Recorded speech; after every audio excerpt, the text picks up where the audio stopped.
Assalamualaikum warahmatullahi wabarakatuh.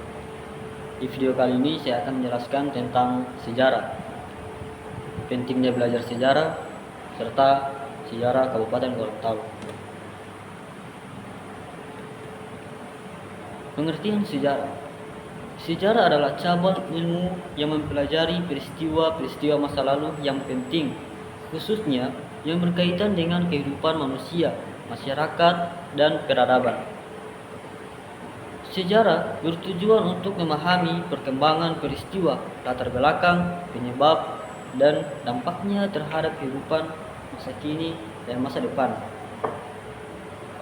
Secara etimologis, kata sejarah berasal dari bahasa Arab syajaratun yang berarti pohon atau silsilah yang menggambarkan runtutan atau hubungan peristiwa dalam waktu. Sedangkan dalam konteks ilmu pengetahuan, sejarah berfungsi untuk merekonstruksi kejadian yang berdasarkan bukti-bukti seperti dokumen, artefak, catatan, atau peninggalan lainnya. Sejarah tidak hanya mempelajari fakta-fakta, tetapi juga memberikan interpretasi dan analisis mengenai mengapa dan bagaimana suatu peristiwa terjadi, hingga menjadi panduan untuk memahami dinamika kehidupan manusia secara holistik.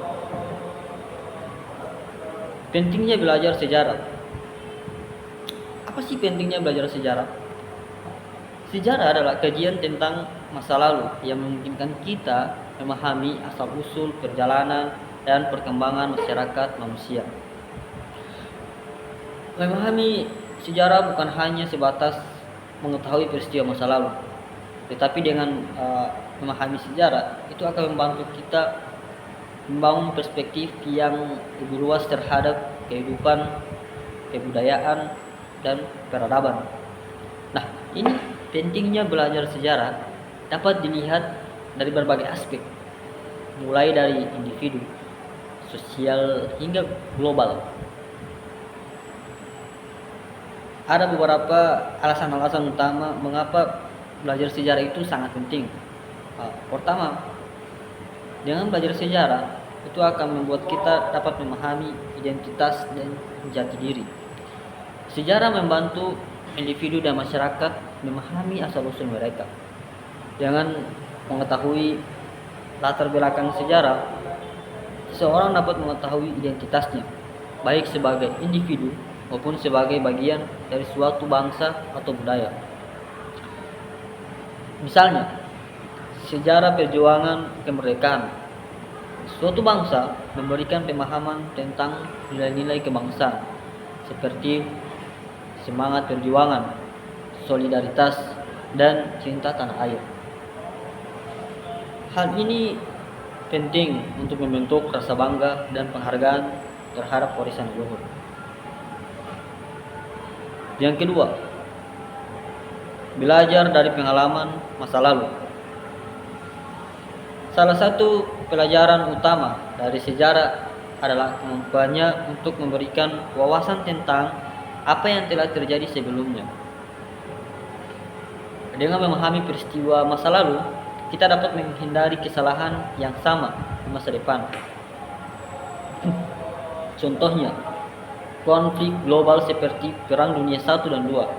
Perang Dunia I dan II ini memberikan pelajaran sangat penting bagaimana dampak destruktif perang, serta pengalaman ini ataupun motivasi pembentukan organisasi internasional seperti Perserikatan ataupun PBB untuk mencegah konflik serupa terjadi kembali. Yang ketiga, dengan belajar sejarah akan membangun kesadaran sosial. Sejarah membantu membangun kesadaran sosial dan empati terhadap berbagai kelompok masyarakat. Dengan mempelajari sejarah, perjuangan kelompok yang tertindas seperti perbudakan ataupun kolonialisme, kita dapat memahami perjuangan mereka untuk keadilan dan kesetaraan. Hal ini penting dalam menciptakan masyarakat yang lebih inklusif dan menghargai keberagaman.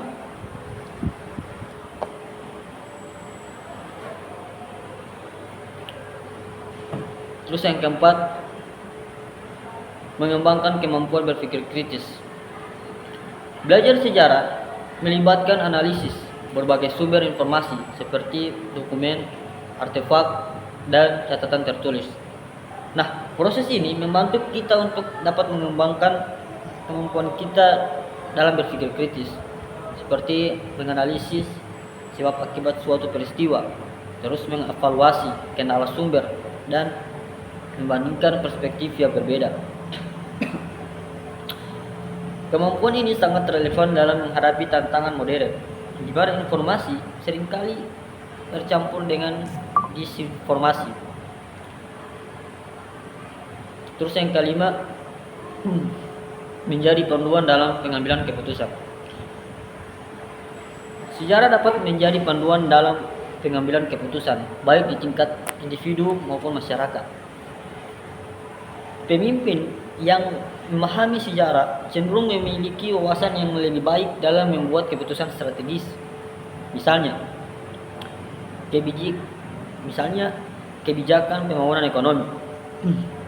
Suatu negara dapat dipandu oleh pelajaran dari krisis ekonomi sebelumnya, seperti depresi besar pada tahun 1930-an. Yang keenam, mendorong inovasi dan kemajuan. Kemajuan teknologi dan ilmu pengetahuan seringkali dibangun atas pengetahuan sejarah.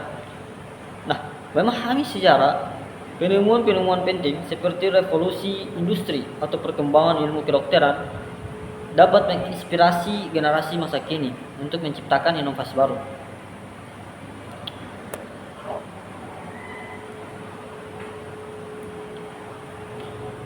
Sejarah juga mengajarkan pentingnya beradaptasi terhadap perubahan yang sangat relevan dalam era globalisasi dan teknologi modern. Yang ketujuh, meningkatkan pemahaman antar budaya. Sejarah membantu kita memahami perbedaan budaya dan peradaban di seluruh dunia.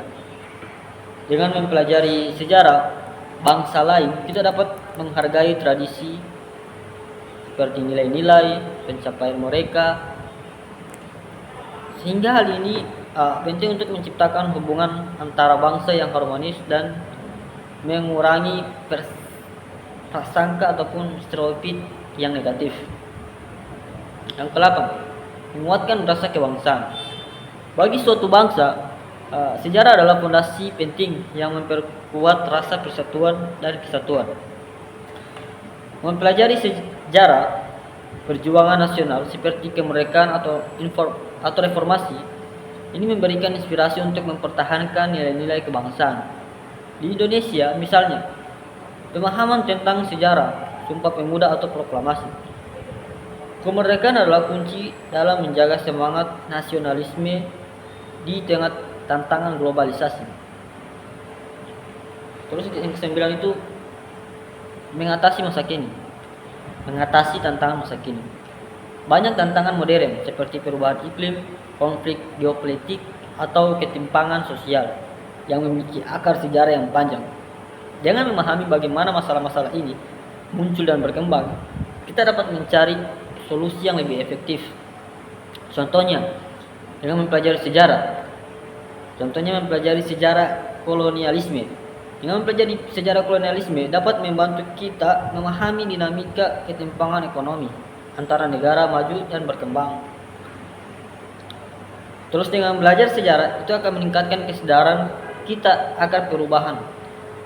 Sejarah menunjukkan bahwa perubahan adalah bagian tak terpisahkan dari kehidupan manusia. Dengan memahami pola perubahan dari masa lalu, kita dapat lebih siap menghadapi masa depan. Sejarah juga dapat mengajarkan bahwa setiap individu atau kelompok memiliki peran dalam menciptakan perubahan, baik melalui tindakan kecil maupun gerakan besar.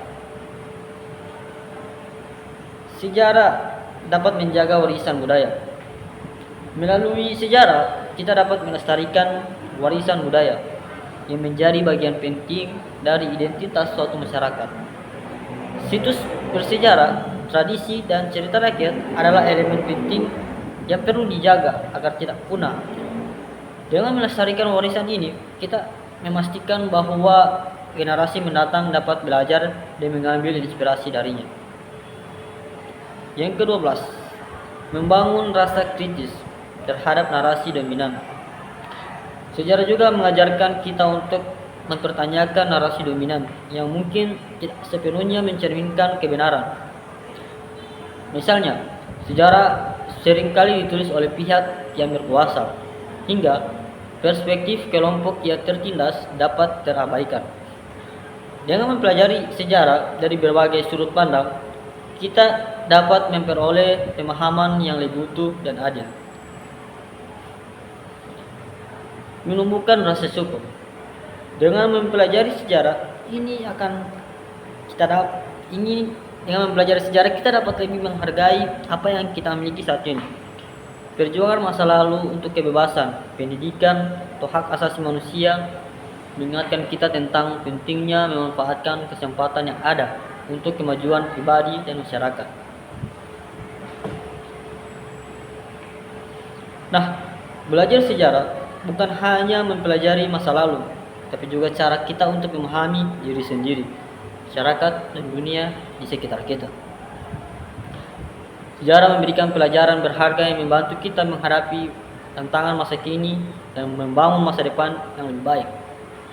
Dalam dunia yang terus berubah, pemahaman sejarah menjadi landasan penting untuk menciptakan individu dan masyarakat yang bijaksana, kritis, dan penuh empati.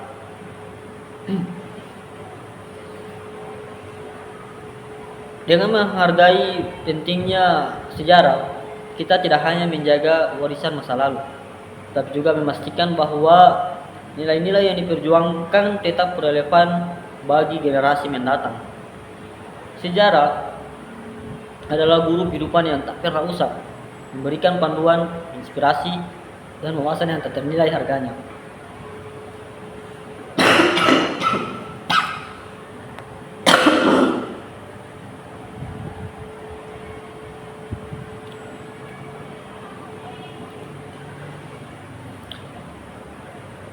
Sejarah adalah kajian tentang masa lalu yang memungkinkan kita memahami asal-usul, perjalanan, perkembangan masyarakat, dan manusia. Memahami sejarah bukan hanya sebatas mengetahui peristiwa masa lalu, tetapi ini membantu kita membangun perspektif yang lebih luas terhadap kehidupan, kebudayaan, dan peradaban. Pentingnya belajar sejarah dapat dilihat dari berbagai aspek, mulai dari individu, sosial, hingga global. Nah, kenapa kita harus belajar sejarah? Alasan kita harus belajar sejarah, pertama, dengan belajar sejarah akan membuat kita memahami siapa kita ataupun identitas jati diri. Sejarah kemerdekaan Gorontalo merupakan salah satu peristiwa penting dalam perjuangan kemerdekaan Indonesia.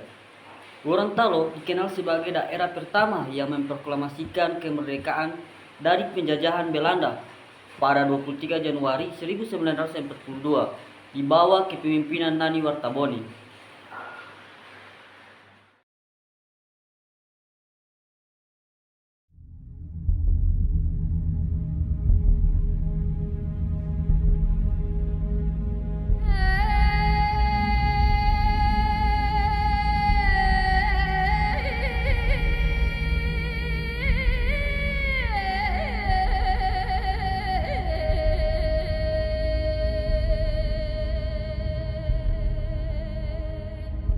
Gerakan 23 Januari 1942 dipengaruhi oleh invasi Jepang atas Hindia Belanda pada 11 Januari 1942. Kota Tarakan menjadi destinasi pertama serangan Jepang atas Hindia Belanda, menyusul Balikpapan, Pontianak, Samarinda, bahkan hingga ke Manado. Kabar invasi Jepang itu terdengar hingga ke Gorontalo. Belanda ketakutan dan bersiap melarikan diri dengan membumi hanguskan objek vital yang ada. Pada 15 Januari 1942, dilangsungkan sebuah rapat rahasia di rumah Kusno Danupoyo dan terbentuklah badan perjuangan yang diberi nama Komite 12 dengan Nani Wartabone sebagai ketua, RM Kusno Danupoyo sebagai wakil ketua, dan OEH Buluti sebagai sekretaris. Salah satu poin rapat ini menggagalkan rencana pembumi hangusan pemerintah Belanda di Gorontalo. Pada malam 23 Januari 1942, Nani Wartabone kembali ke Suwawa dengan mengumpulkan keluarga ayah serta tokoh-tokoh pemuda untuk bersiap menangkap orang-orang Belanda di Gorontalo. Nani Wartabone menyiapkan senjata, mengumpulkan rakyat dan pemuda anggota Hulunga. Anggota ini terdiri dari 300 orang dan menjadi pasukan inti Nani Wartabone. Menjelang subuh, pasukan Nani Wartabone bergerak ke Gorontalo yang berjarak lebih kurang 11 km. Warga kampung yang dilewati ikut bergabung dengan pasukan dengan misi utama menangkap para pejabat tinggi Hindia Belanda dan menguasai ibu kota. Pertama-tama kantor pos, telegraf, dan telepon dikuasai. Selain itu, pasukan menuju Tangsi Politi atau kantor polisi dengan menangkap Komandan Velk Politi Wisi Romer, Kontrolir dan Kauna Hoofddegenstad Politi atau Kepala Polisi Kota, De Koper, dan Asisten Presiden Korn.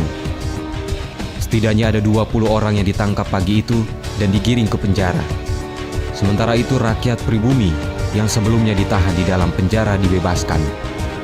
Selesai dari penangkapan terhadap pejabat-pejabat pemerintah Belanda, Nani Wartabone memimpin rakyat untuk menurunkan bendera Belanda, merah putih biru, dan menggantikannya dengan bendera merah putih. Yang pertama diturunkan adalah bendera Belanda di depan kantor pos. Kain warna biru dirobek dan sisanya dinaikkan ke kembah. Setelah mengibarkan merah putih, pasukan Nani Wartabone bersama rakyat beralih ke Tanah Lapang atau yang saat ini dikenal dengan Lapangan Taruna Remaja. Nani Wartabone berpidato pada hari ini tanggal 23 Januari 1942. Pada hari ini, tanggal 23 Januari 1942, kita bangsa Indonesia yang berada di sini sudah merdeka, bebas, lepas dari penjajahan bangsa manapun jua. Bendera kita adalah merah putih. Lagu kebangsaan kita adalah Indonesia Raya. Pemerintah Belanda telah diambil alih oleh pemerintah nasional.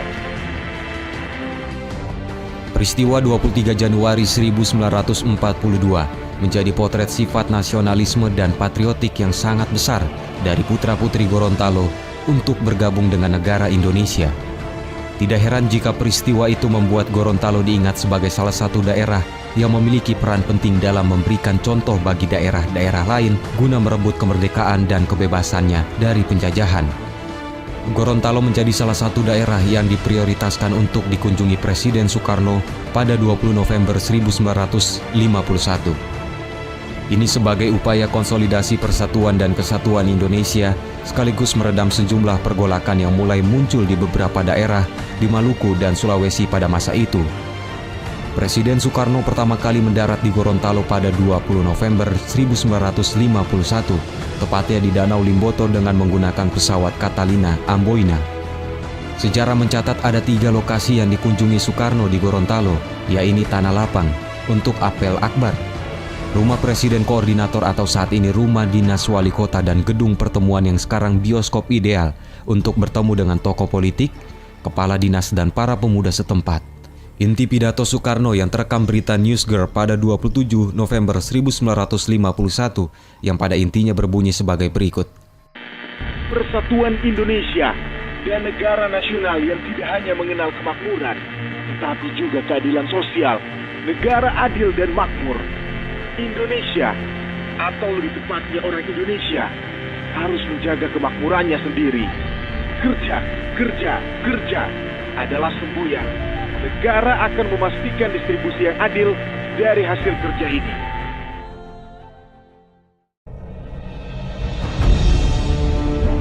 Spirit kemerdekaan 23 Januari 1942 terus mengakar dan mendorong kesadaran warga Gorontalo menjadi daerah otonom pisah dari Sulawesi Utara. Pada periode tahun 1990-an, muncul sikap kritis generasi muda Gorontalo bahwa apa yang dijalani selama ini di Sulawesi Utara adalah kebersamaan semu. Pemerataan pembangunan tidak pernah terjadi secara memadai, sehingga fasilitas pendidikan, distribusi proyek pembangunan, infrastruktur dan akses pasar untuk masyarakat di wilayah-wilayah pinggiran tidak pernah berubah. Januari 1999 hingga Januari 2000 menjadi periode penting gerakan perjuangan pembentukan Provinsi Gorontalo yang dimotori oleh Himpunan Mahasiswa Indonesia Gorontalo atau HPMIG dan sejumlah tokoh daerah. Seperti ingin mengulang sejarah 23 Januari 1942, perjuangan pembentukan Provinsi Gorontalo menemukan momentum penting. Pada tanggal 23 Januari tahun 2000, atau 58 tahun usai Nani Wartabone memproklamirkan Gorontalo bebas dari penjajahan. Pada upacara peringatan Hari Patriotik 23 Januari 1942 kali itu, dideklarasikan pembentukan Provinsi Gorontalo dengan pidato iftitah yang dibacakan oleh Ketua P4 GTR Nasir Mooduto, disusul oleh Nelson Pomalingo selaku Ketua Umum Presnas P2 GTR membacakan naskah deklarasi. Tanggal 5 Desember tahun 2000, DPR RI mengesahkan RUU tentang pembentukan Provinsi Gorontalo. Selanjutnya Undang-Undang Republik Indonesia Nomor 38 Tahun 2000 resmi ditandatangani oleh Presiden RI Abdurrahman Wahid pada tanggal 22 Desember tahun 2000.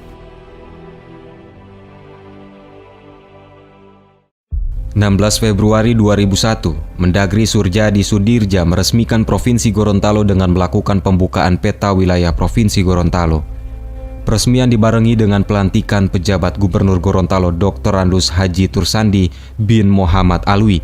3 tugas khusus Tursandi yang membentuk perangkat pemerintahan, membentuk DPRD, dan melaksanakan pemilihan gubernur definitif.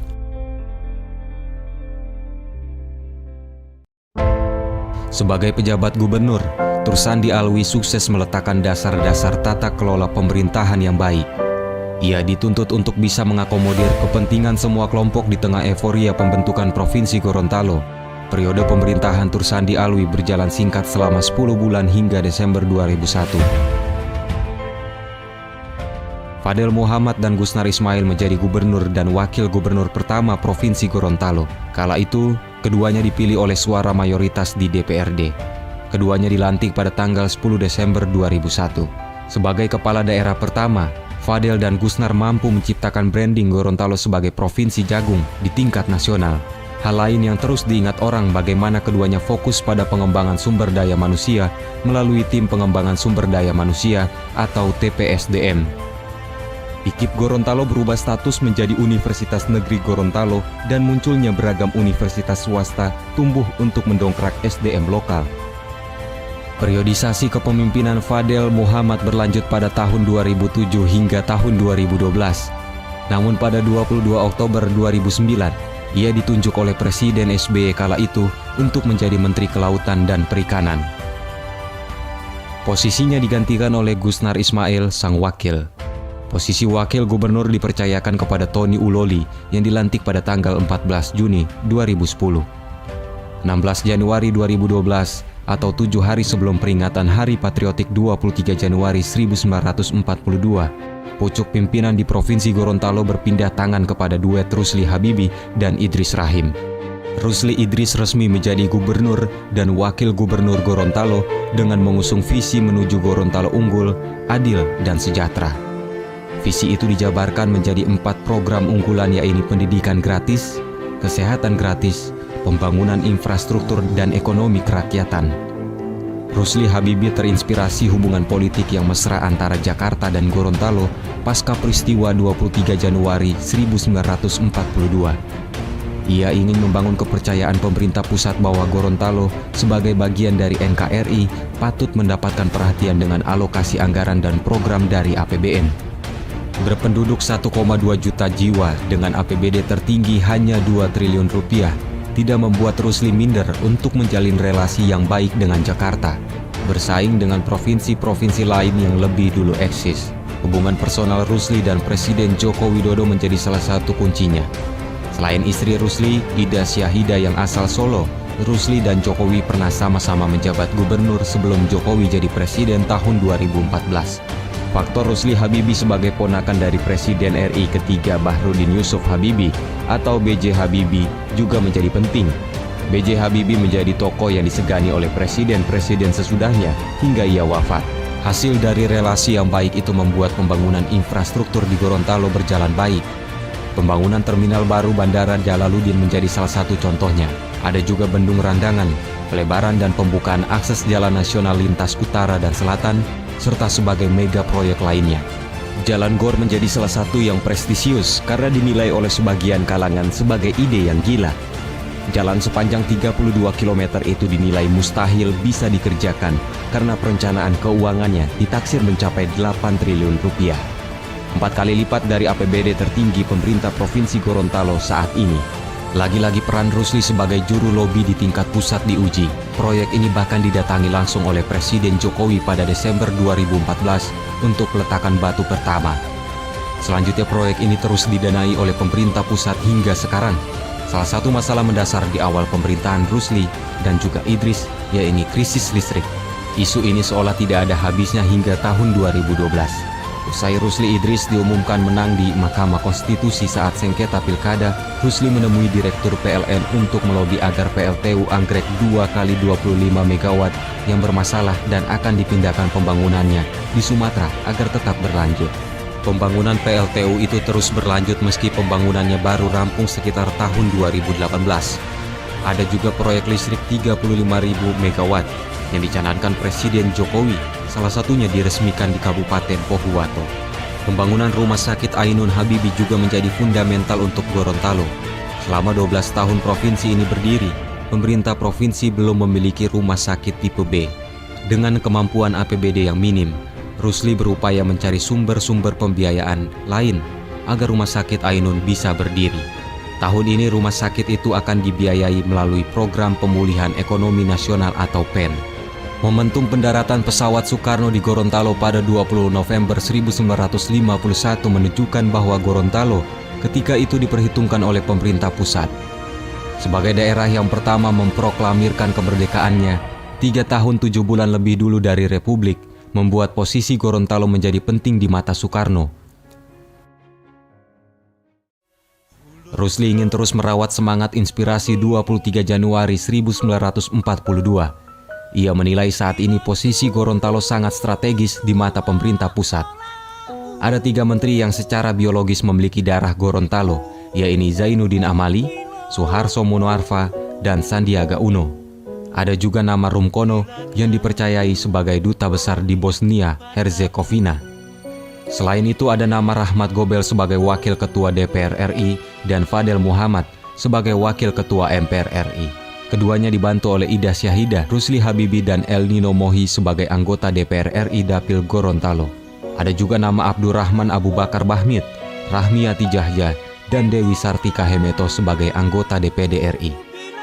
Semangat gerakan 23 Januari 1942 untuk mewujudkan daerah yang merdeka, mandiri, dan maju sepertinya terus mengilhami segenap warga Gorontalo. Spirit berbangsa dan bernegara di bawah bingkai Negara Kesatuan Republik Indonesia.